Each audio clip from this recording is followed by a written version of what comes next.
Mesdames et messieurs, c'est un coup dur pour les Occidentaux, pour les alliés de M. Zelensky. Ah oui, ils ne s'attendaient pas à cela du tout. Monsieur Cyril Ramaphosa, vous le connaissez?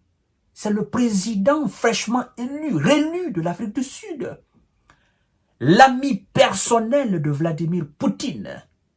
L'Afrique du Sud qui est un allié puissant de la Russie et qui est aussi membre puissant des BRICS. Vous connaissez les BRICS? C'est cette organisation qui constitue aujourd'hui le contrepoids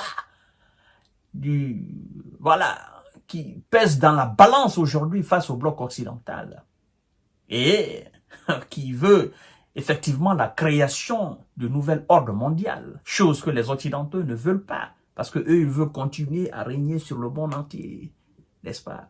Ils veulent continuer à épargner, à expandre leur dictature sur le monde entier. Monsieur Cyril Ramaphosa, en voyant les Occidentaux autour de leur très grande assiette sur la table, a pris une belle pelle, a jeté le sable dans la nourriture des Occidentaux. Et autour de la table, il y a M. Biden, il y a M. Macron, il y a M. Olaf Scholz, et il y a M. qui encore, tout l'Occident, tous les grands chefs de l'Occident. Cyril Ramaphosa a pris le sable et l'a jeté là-dedans. Et paf, ils sont fâchés. La nourriture, l'assiette, vous savez, ils ont une assiette commune. Cette assiette, c'est l'Ukraine. Vous comprenez? Et donc, les Occidentaux sont fâchés aujourd'hui contre l'Afrique du Sud. Mais l'Afrique du Sud, se dit, je m'en fous. M. Cyril Ramaphosa dit, je m'en fous. On n'est pas du même bloc. Bien qu'on entretienne des relations diplomatiques, mais on n'est pas du même bloc. Alors, mesdames et messieurs, installez-vous confortablement parce que je sais que vous ne comprenez pas cette métaphore. Je vais disséquer pour vous, pour que vous puissiez comprendre. Partagez la vidéo dans tous les groupes possibles. En fait, qu'est-ce qui se passe? Les Occidentaux en quête de munitions, puisqu'ils refusent de démarrer les usines de conception de munitions dans leurs différents pays afin de fournir le maximum de munitions de 155 mm à M. Volodymyr Zelensky pour faire face à la Russie, ils sont passés par la Pologne. La Pologne, qui est aussi un pays qui fait frontière à la Russie, si je ne me trompe pas. La Pologne qui a une histoire bizarre avec la Russie et qui tient mordicus à la victoire ukrainienne. La Pologne qui est en train de se renforcer aussi, qui est en train de remplir ses stocks pour effectivement se préparer contre une éventuelle attaque de la Russie. Alors, la Pologne passe commande. Fait une commande de 44 millions d'euros à une usine, société allemande située en Afrique du Sud qu'on appelle Rheinmetall, société de conception de munitions et diverses armes. Et alors, l'Afrique du Sud bloque cette commande. C'est pourquoi je dis, M. Cyril Ramaphosa a pris une belle pelle et il a jeté le sable dans la nourriture des Occidentaux. L'Afrique du Sud bloque cette commande de la Pologne. Pourquoi? Parce que l'Afrique du Sud se dit, si je donne ces munitions à la Pologne, ces munitions risquent de se retrouver contre mon allié qui est la Russie. Et donc, comme nous sommes dans une guerre d'alliés, eux, leur allié, c'est Zelensky. Ils sont en train de faire tout possible pour que Zelensky porte des coups durs à la Russie. Et moi qui suis aussi allié de la Russie, est-ce que je vais permettre cela? C'est vrai, j'aime l'argent. C'est vrai, j'ai besoin de l'argent.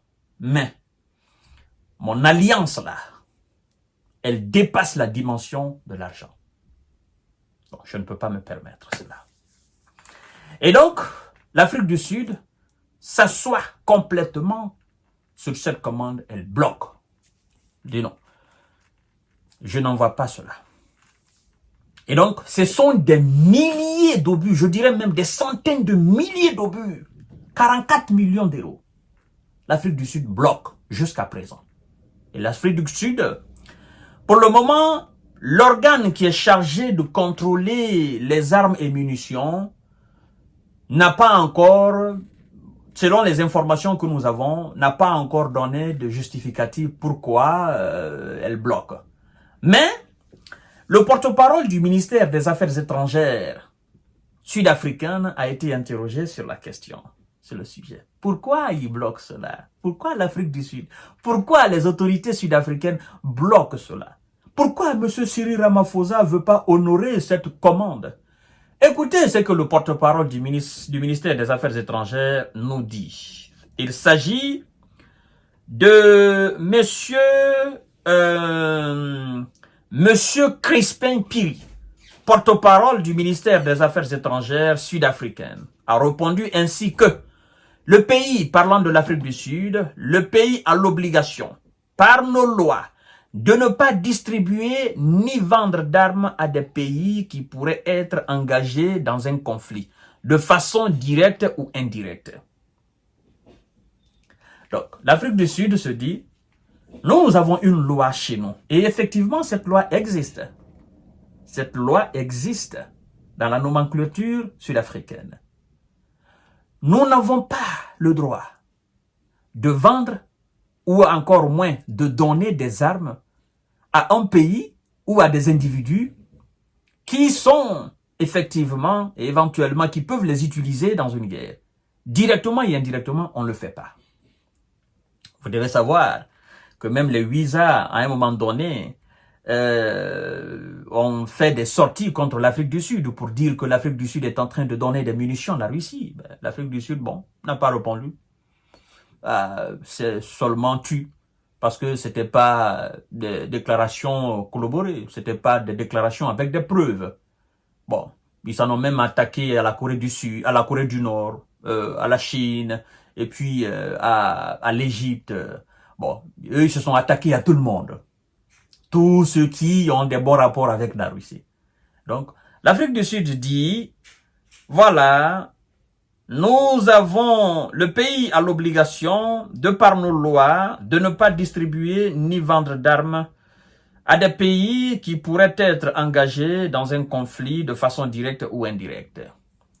Cette décision est en tout cas une douche froide pour la Pologne, qui cherche à regonfler ses stocks de munitions depuis plus d'1 an, par l'intensification de ses achats d'une part, mais aussi de sa production nationale. Et depuis que l'Afrique du Sud a bloqué ses munitions, on nous apprend, depuis la suspension de ce contrat sud-africain, Varsovie, qui est la capitale de la Pologne, effectivement, a conclu un accord à hauteur de 2,5 milliards d'euros avec sa principale usine d'armement, de quoi accélérer drastiquement sa production de munitions. Depuis le début des hostilités en Ukraine, vous devez savoir que les capacités de production annuelles d'obus en Pologne ont plus que doublé. Et Varsovie espère désormais n'est-ce pas, désormais pouvoir en produire 100 000 par an. Ça, c'est le problème de Varsovie. Si la Pologne veut qu'elle produise 1 milliard d'obus, mais la commande qui est passée en Afrique du Sud, cette commande ne viendra pas. Monsieur Cyril Ramaphosa a dit niet, ça ne bouge pas. Parce qu'il voulait envoyer cela à l'Ukraine.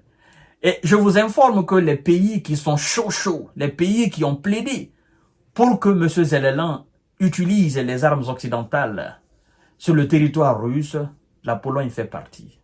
Et je vais aussi vous informer que depuis le début des hostilités, la Pologne a donné beaucoup de MiG, n'est-ce pas? MiG-29 et les différents MiG à l'Ukraine. La Pologne a fait énormément de choses pour l'Ukraine.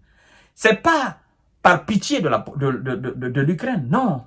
En fait, la Pologne veut que la guerre s'arrête en Ukraine. La Pologne a peur que ça ne touche la Pologne. La Pologne veut tout donner à l'Ukraine. Si ça ne tenait qu'à la Pologne, les États-Unis auraient donné même des armes nucléaires à M. Zelensky pour attaquer la Russie. La Pologne veut en finir, en découdre avec la Russie. Mais la Pologne veut que ça reste en Ukraine, que tout ce qui doit se passe en Ukraine, mais que ça ne touche pas la Pologne. Connaissant l'histoire de la Pologne et de la Russie, je crois très bien que la Russie n'a aucune intention d'envahir la Pologne. Monsieur Vladimir Poutine l'a d'ailleurs tranché, il a dit, bon, c'est quand même stupide de dire que nous avons l'intention d'aller s'attaquer à la Pologne. Non, nous n'avons pas, ça ne fait pas partie de nos prérogatives, ça ne fait pas partie de nos objectifs. Donc ce sont des spéculations, c'est par peur. La Pologne est devenue un peu paranoïaque, vous comprenez? Alors, mesdames et messieurs, c'est un coup vraiment dur pour les Otaniens qui espéraient avoir ces munitions afin de les passer à l'Ukraine. À tout à l'heure pour notre série d'informations et de décortiquage. Partagez la vidéo dans tous les groupes possibles. Merci beaucoup. Et merci encore à M. Cyril Ramaphosa pour cette décision vraiment sage.